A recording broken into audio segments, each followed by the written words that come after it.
facial recognition got a hit. Jesus Christ, that's Jason Bourne. Hi, I'm the and in today's video, January 8th, 2022 marks the start of the new Season 12 through patch 12.1. A new season means new opportunities as the rank queues fill up with players all competing, trying to get to the higher elos. But together, they need the right builds and abuse the right champions to succeed. That's where the meta comes in, dictating what players must play to win.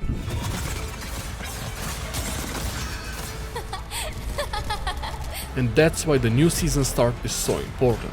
Through the changes it brings, meta has shifted, influencing what players have to abuse, which in turn results in me making this video, showcasing the new best Shaco build for Season 12. But in order to understand why the build that I'm going to present is the best, we must first go back where it all began. Yeah, it's rewind time.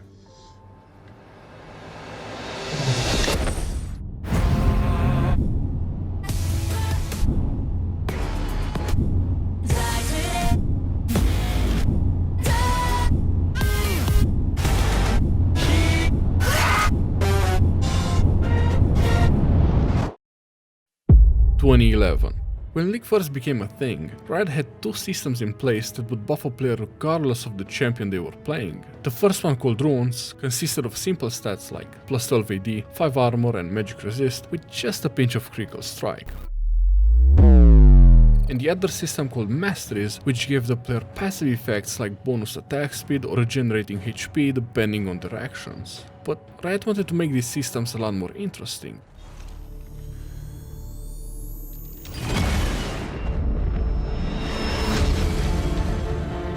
Thus, with the new big Season 6 update, Masteries now included Keystones. These new Masteries were a lot more engaging and interactive as players created entire playstyles and builds around them. Thunderlord, which would later be renamed to Electrocute, was the best option for assassins that wanted burst damage. Warlord's Bloodlust was literally overpowered and the best option for fighters as it provided them with a ton of lifesteal and sustain, while Fervor of Battle was intended for AD carries and fighters that wanted to become more effective in late game teamfights, where the longer a fight the stronger they would become. Riot has transitioned the Masteries from boring to insane game breaking tools that shifted the meta around every time one of them would be changed. Season 6 is all about choices. Welcome to Season 6. Yet, Season 6 also marked the beginning of the downfall for many original players. Game-breaking bugs, RNG dragons, tanks being able to do insane amounts of damage while being invincible. What the fuck? This tank fucking meta is so stupid.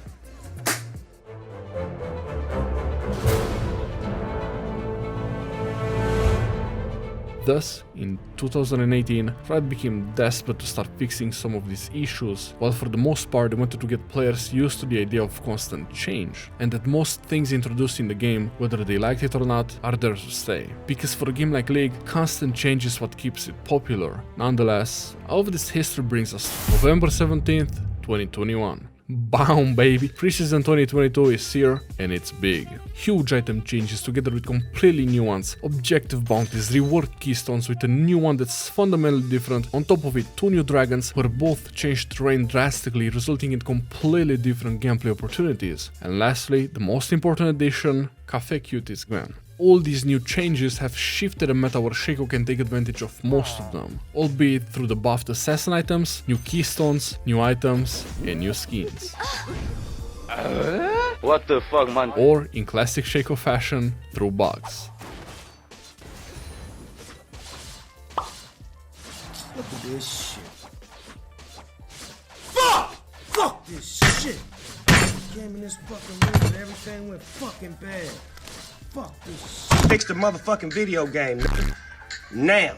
With the most game-changing one being the Lil Tempo bug. A rune that is something new that Riot failed at. Lil Tempo was supposed to help AD carries become beasts in late game, while at the same time it stuck to the formula Riot was using at the time. After attacking an enemy, you needed to wait 1.5 seconds before gaining the attack speed buff, which was intended to give enemies more time to react, which is the exact issue Lil Tempo had. But as of recent, Riot Games' formula changed. Everything has finally become fast again, with shit like Talon both one-shotting while being tanky AF, or Graves who's got 200 armor from his passive only, thus making him impossible to kill, while at the same time he crits you for 2k every half a second. This retrospectively, little tempo got reworked according to the new formula, which instead of making you wait before giving you the respective attack speed, has you gain a stack for every attack up to 6. This rune became much simpler in design, yet contrary to most shit in this game, that made it a lot more effective. This rune uses something to break the meta, that something being attack speed, upon which you can adapt both your build and playstyle. And the perfect proof of this rune's outstanding performance is the instant nerf it received right after its rework, which drove mainstream attention away from it. Oh, pause right there. Quick note, Riot has just nerfed little tempo again, this time reducing the attack speed from 78% all the way down to 60, which is a lot.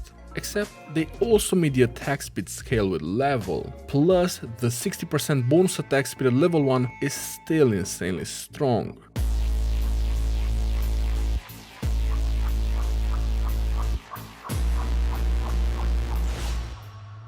With now the potential to get all the way up to 90% in the late game, meaning that instead of being a nerf, this change is actually a buff. Just like people took a while to realize how strong Hail of Blades is, it will happen the same with Little Tempo. And given it was already nerfed a few times, it may seem like Riot is finally satisfied with how strong it is. Thus, it appears Little Tempo is here to stay. And it would be a shame if we were to miss on the opportunity to implement it into a new build that will break the meta and make Shaco strong again. May 31st, 2018. Do you remember what happened when Hail of Blades got updated, while at the same time Dark Harvest, which was the most popular rune on Shaco, got nerfed? Hail of Blades became top dog, not only on Shaco but on many other AD assassins. The way Hail of Blades worked, and still works, is you go in, gain the insane attack speed for the next 3 attacks, use Ignite, E, and you got First Blood. Late game, you go in, do 2 attacks, and you get a 1-shot. You go in again, realize you did 0 damage, and die. You must choose your targets carefully. Little Tempo, you go in, lack the burst damage, in turn make the enemy think they can win the 1v1, fully stack Little Tempo, proceed to 1v2.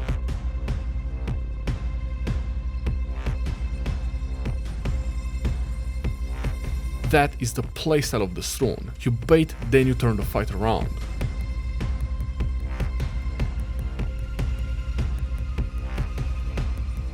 Late game, you jump in, do 2 to 3 attacks, you one-shot that AD carry just as if you had Hail of Blades. You go in again, attack the enemy tank a few times, you almost die. Stack Little Tempo, exceed 2.5 attack speed, kill tank in 2 seconds. Little Tempo is the ultimate Sigma male grindset mentality rune.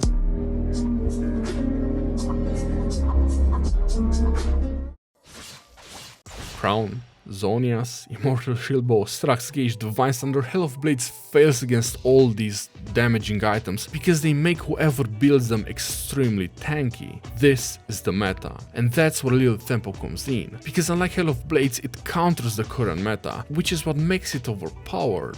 Now that I convinced you why Little Tempo is the best rune on Shaco, I will go over the build, playstyle, rune page, and ultimately go over some secret knowledge that will for sure help you in dominating and securing your victory in most games. Chapter 2. Builds, best items, and understanding of the build. In order to understand what the best build is, I first need to mention the following acronym: DPS. The build has to go hand in hand with the runes. Thus, the best DPS item in the game by far is Blade of the Ruined King. Abbreviated, Borg has proven time and time again how well it works on any champion. And when it comes to Shaco, look at it as the DPS version of Essence Reaver. And when combined with Berserker's Greaves, which are the best boots option, you will have really good attack speed, which will make it much easier to stack Little Tempo during any fight.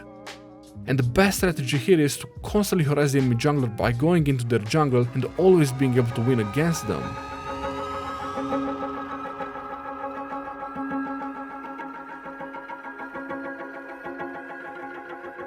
Even if they get help from their laner. Pause right there. Here's where the Little Tempo bug comes in. First of all, the clone cannot stack this rune, but nor can it lose stacks, meaning that every time you go in, the best combo is as following. First you want to attack 3 to 6 times, then use R. Now your clone will have the Little Tempo buff permanently. Furthermore, Shaco's E passive is very important, because it's extremely powerful. Shaco doesn't only slow enemies when he throws a dagger at someone. As long as the E is off cooldown, Shaco also slows enemies on basic attacks. And this is extremely overpowered because it works on the clone, meaning that enemies will have a 2.5 attack speed raging clone rushing towards them that will slow them with each basic attack. They can't get away from it, they can't get to you, and on top of it, they can't kill it either, because we all know killing the clone is usually a bad idea. What I'm saying is, this right here is the absolute most bullshit thing you can do to anyone as a Shaco player. It has basically no counterplay. That's why it's so important to never ever use your E early with Shaco. Always keep it until the end as an execute tool. Next item. Now we go for a mythic, that being the Kraken Slayer. Kraken is the best item for this build because it revolves around DPS throughout its passive that provides you with ton of true damage. You might argue for a few other choices like Trinity Force, Divine Thunder or Stridebreaker, but for true damage gains, Kraken is really the best option here. Source? Trust me, bro. The next item that goes perfectly well with this build is Wit's End. Wit's End, just like Bork, is a late game scaling monster. It can reach up to 173% cost efficiency, meaning that you're buying a 3100 gold item that can reach a value of over 5300. Even if there is no AP in the enemy team, Wit's End is still overpowered. And that's because of two reasons. Remember when I told you that try to combine the runes with masteries to create runes reforged? There is something I left out on purpose, because I wanted to talk about it now. Magic resist, armor, attack speed and adaptive damage. You can take both armor and magic resist without sacrificing on either damage or attack speed. And since as a jungler you're forced to take armor to resist the jungle camps, you're left without any magic resist, which wouldn't be a problem as, we all know, with level your base stats will increase your resistances. Except you get 3 times less magic resist from base stats at level 18 when compared to armor. That's why anything that does AP damage has such a huge advantage. It's because every single champion in this game has basically 0 magic resist from its base stats. This is why Wit's End is so overpowered. Not because of the insane DPS, but because it makes you insanely tanky in a game where no one has magic resist. Except, I lied. Wit's End is not overpowered because it gives either magic resist nor DPS. It's because it gives bonus magic damage on attacks in a game where no one has magic resist.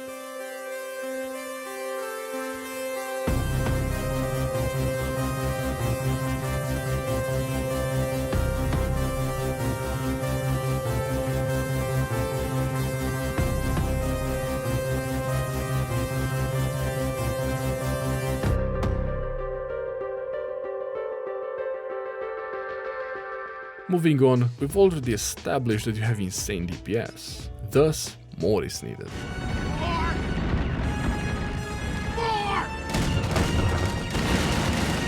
Rageblade. This item is a smart choice, because every third attack it doubles your own hit damage. Yes, double the damage. Every third attack you gain a free one, aka you do 4 attacks in 3. Although, there's one caveat with this item, you lose your crit for DPS, except as always, there's a twist. If you use your Q with backstab, regardless of whether you have Rageblade or not, you still crit.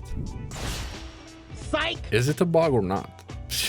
I don't know, but at this point I'm like, fuck it. I might as well use whatever I get instead of questioning it, you know what I'm saying? Oh, and fun fact, you almost do the same damage on that crit as if you were to have bought Infinity Edge. Speaking of Infinity Edge, its passive is quite insane as it increases that sweet crit damage by 35%. Meanwhile, Rageblade's own hit damage conversion is affected by crit multipliers, which means you can go for both Rageblade, get insane DPS, while Infinity Edge multiplies the DPS by a shit ton. Plot twist. You can build f***ing Infinity Edge and f***ing Rageblade at the same time, even though Rageblade's passive specifies that it works with crit multipliers.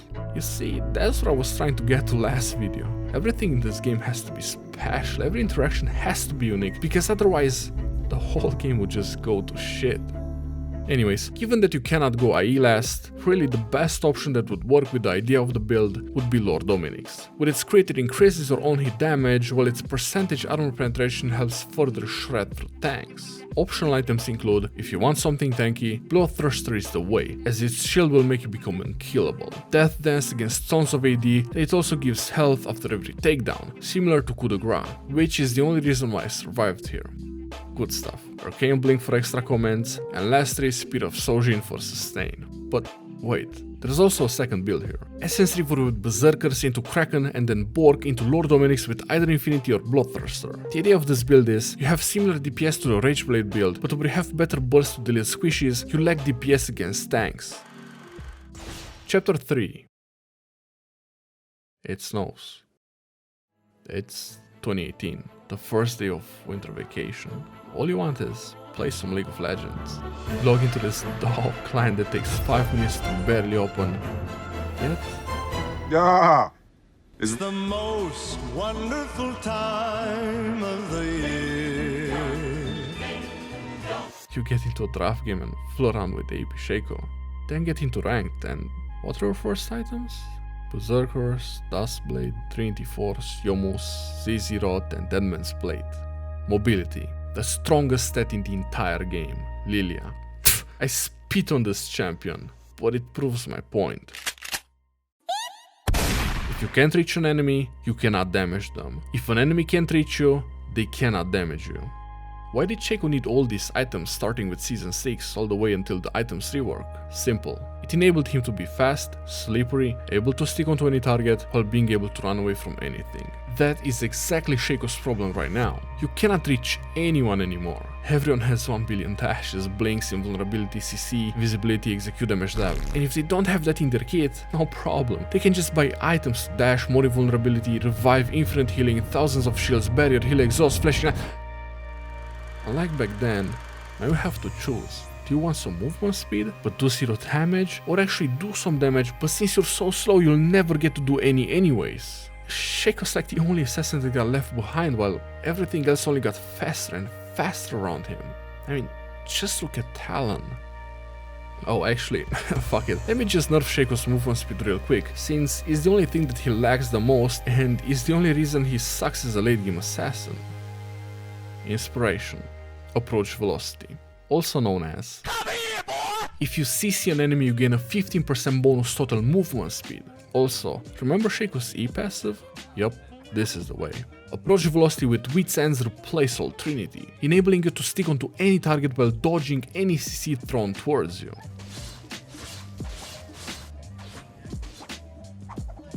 Then you can either go for Futures Market to go into depth with Riot Games or Magical Footwear, which I don't really recommend as I prefer buying boots early. Chapter 4. Pushing the limits. The Baron just spawned 12 seconds ago. Level 12.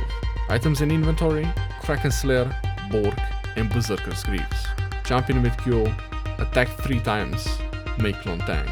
Baron's Gaze. Baron Nashorn takes 50% reduced damage from the unit that it has most recently attacked for 8 seconds.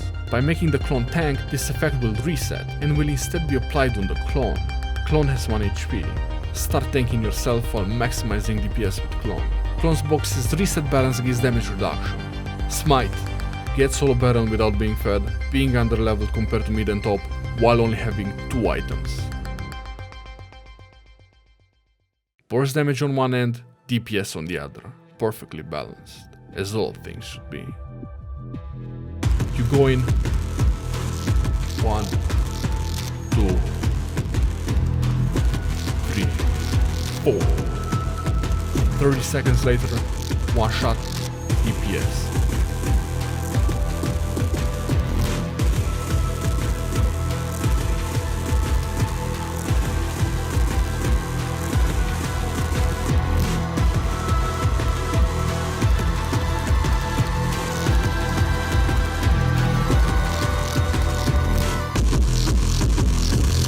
This is what this build can do, and I'm only scratching the surface. Chapter 5. Tips and notes. This wouldn't be the clone video without me being completely honest with you. While seemingly the best, this build is not foolproof nor godsend. you're still squishy most times. If you get CC'd and are not able to attack back to heal, you're fucked. Fuck. Here's the build with both its variations, runes and optional items. If I were to rank this build on the tier list, I would definitely place it in S tier alongside the legendary no mythic build. And if I were to compare them, I would say neither is better than the other. I believe it all comes down to subjectivity. I mean, what does fun really mean? Doing the exact same thing every day? Playing the same old build every day because you know it works? Or copying mainstream shit that works well because of the meta in hopes of gaining elo that way? There was a time I was hard stuck in Platinum 1, and in order to get to Diamond, I started playing Nautilus top lane. Finally winning 5 games in a row, I felt great, it finally got me to Diamond, but afterwards I played Shaco again and I realized I wasn't any better than before, despite being higher elo now. This goal of getting to Diamond, I wanted it for so long and I finally achieved it, yet it all felt empty and pointless. I didn't achieve the goal the way I should have. I cut corners, which in turn didn't make me feel any better. In fact, it made me feel worse. Thus, I left that account.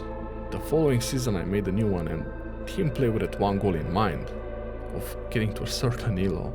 All I wanted to do is have some fun, play with my own build, the way I wanted, and if I did ever get to Diamond again, I wanted it to be on my own merit. With Shaco.